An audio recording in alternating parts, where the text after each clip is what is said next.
A Little Bit Wicked by Kristen Chenoweth. The author, Kristen Chenoweth, an accomplished Broadway actress and opera singer, got her start in a small Oklahoma town. Adopted immediately after birth, Christy Dawn Chenoweth was raised by her adoptive parents, Junie and Jerry. Chenoweth moves her story throughout her hometown in Oklahoma, Pennsylvania, and the big city of New York.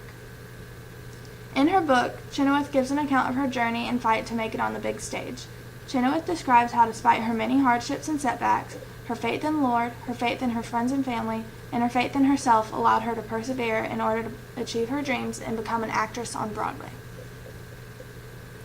In her book, she sufficiently supports her claims that if you wish to be successful in anything you do, you must take risks, put yourself out there, and take life as it comes. A quote that supports this is, "In any artistic endeavor, it's personal. You put yourself out there in a big way, some bigger than others."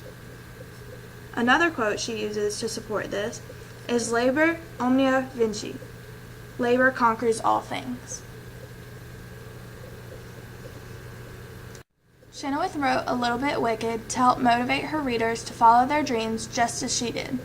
She uses this book to remind her readers to have a little faith and stay grounded even when life gets hard. She writes this book with an optimistic tone. Two people that Chenoweth describes throughout the book are Denny and Florence. Denny being her best friend, and Florence being her vocal music teacher at Oklahoma City University.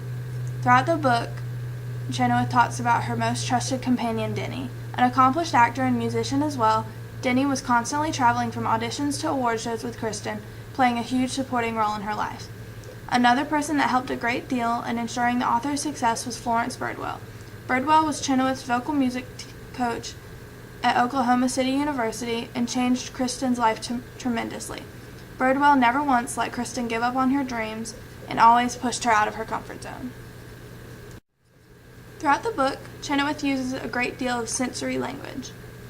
One being, "I'm plenty imaginative, but before the words come out of my mouth, there's a weird tickle of unease in my armpits. A horsefly of guilt lands on the back of my neck, and before I can stop myself, that gassy little bubble of truth belches out." Another example of sensory language that Kristen used in the book was, "This summer was hot and muggy, just like a dog's mouth, and I didn't feel well at all." The author employs the use of many different rhetorical devices, one being an ascendanton. We sing, we bicker, we kibitz for miles. Another example of rhetorical devices that she uses is a rhetorical question. "But why shouldn't I be? I still love the man, admire his work, respect his commitment to his craft. Could it have worked out between us?" She also uses a polysyndeton. "He's so handsome and talented and funny and oh." As Barnes & Noble writes, "From nearly the first paragraph of this memoir, Kristen Chenoweth confronts a momentous decision. Crystallized moments like this arise in every woman's life. Moments of truth in which she makes the choice that guided her destiny, moments that ultimately write the story for her. Then a second later she makes a fateful choice, a fabulous pair of Jimmy Choo platform slingbacks." Chenoweth's book leads us to such forks in life's crooked highway again and again, sometimes ambushing us into giggles and other times plopping us into the frantic creative life of a 4'11" prodigy self-described as a bi-coastal type A Tony winner.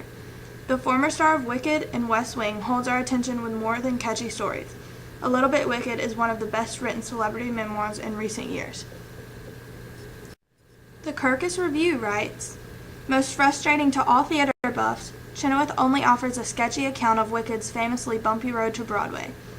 Warm recollections of family members and showbiz friends, advice for the lovelorn and aspiring actors, and recipes for pie and cookies round out the picture. The prose is no more than serviceable, and sometimes too cute by half. Jesus is an issues guy, and an airport security agent's children are two little peanut butter and jelly princesses. But Chenoweth can also be shrewd, candid, and funny. Cheerful, but rather shallow and pointless." In my opinion, A Little Bit Wicked was eloquently written and very enjoyable. I would recommend this to anyone.